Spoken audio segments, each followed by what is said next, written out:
మా ఇంట్లో స్పెషల్ ఏందో చూద్దరు. రైస్,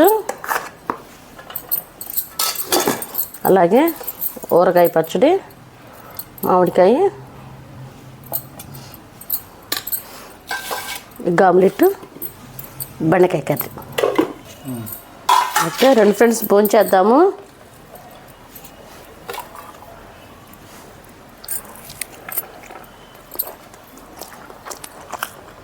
సూపర్గా ఉంది.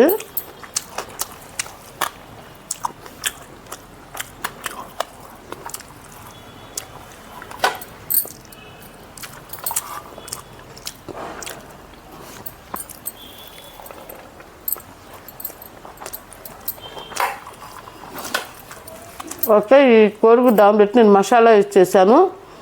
ఎలా చేశాను అనేది మా ఛానల్లో పెడతాను, తప్పకుండా చూడండి. Okay bye.